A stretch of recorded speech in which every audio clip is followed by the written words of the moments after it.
Welcome back to the Nature is Law series. In today's video, I want to bring you deeper into the studies. Let's get into it. This is the crux of the problem.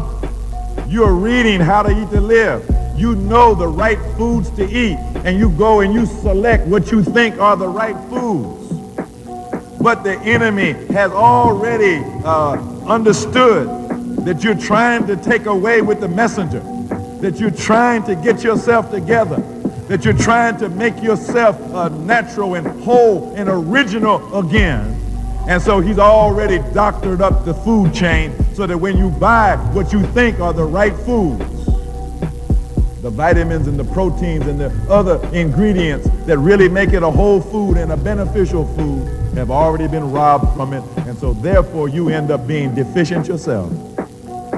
And then you pass that down through the generations. Next slide, please. This is a quote from Dr. Royal Lee, one of the great nutritional scientists in America. The biggest fraud in connection with food is the sale of devitalized nutrition that aggravates every degenerative disease.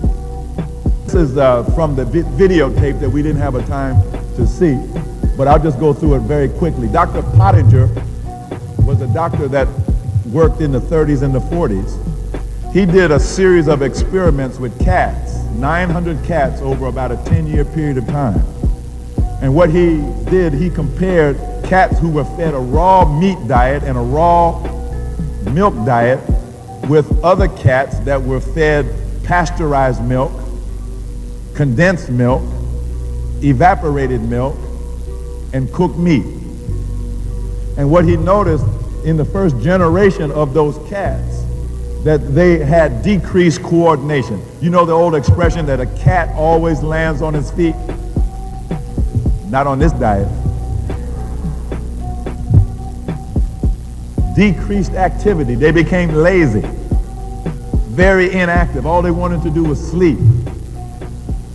They developed tooth decay, gum disease, gingivitis. Teeth started becoming loose and fell out. They had poor self-defense, that they could not defend themselves from the attacks of other cats. They became less able to survive. Impaired balance. Some of them developed hyperactivity syndrome, and this is in the 30s and 40s before human beings ever had hyperactivity, but these cats in this experiment, they became hyper, just like your children. And the fur became dull and lifeless looking, loss of sheen. Next slide, please. Now that was the first generation of these cats. Then these cats had offspring, and they were continued on the same cooked food diet, which is not the natural diet for cats. In the second generation, there was a decrease in body weight, poor facial development, and a smaller skull, which means that they had a smaller brain. The bones started to get washed out.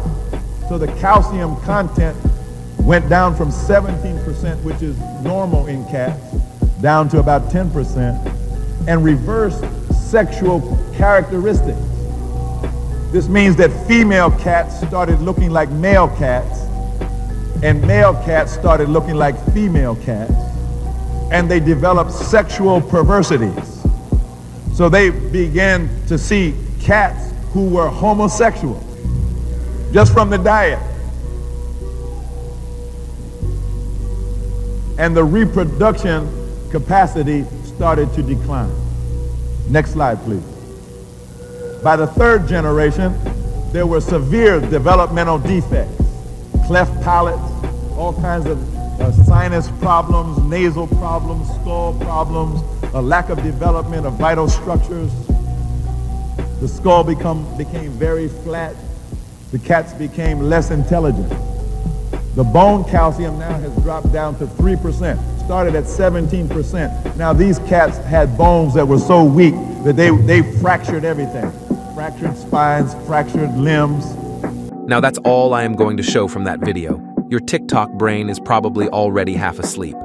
But keep in mind, the cats weren't fed junk food. It was simply their natural diet cooked. And that was it. yet the effects were detrimental. All animals should be eating their natural diet, or they will be punished. Humans are larger. We can tolerate certain things for longer amounts of time, but the consequences are the same. What the natural diet is for humans is a debatable subject, but we can all agree that no animal should cook their food. Every animal eats their food raw. Now we must dig into arguably the biggest legend's work when it comes to diet, Weston A. Price. How old are you? 40. Number of the teeth that have decayed cavities in them. But say, you're a fine, big, strong fella. How old are you? Why, you look as though you were a giant. My. Where'd you come from? Labrador. Well, that's the place. The most universal disease in the world is the decay of the teeth. And unfortunately, we have not known the cause until we've gone to the primitive people to find how they prevent tooth decay. Our difficulty is that we are adding too much white flour and sugar and do not get enough of the foods that carry the minerals and vitamins. When the primitive people adopt the food of modern civilization, their teeth decay just as ours do. I've spent several years studying the primitive people in various parts of the world, and I've come as a missionary from them to the people of modern civilization. And I beg of you to learn of their accumulated wisdom.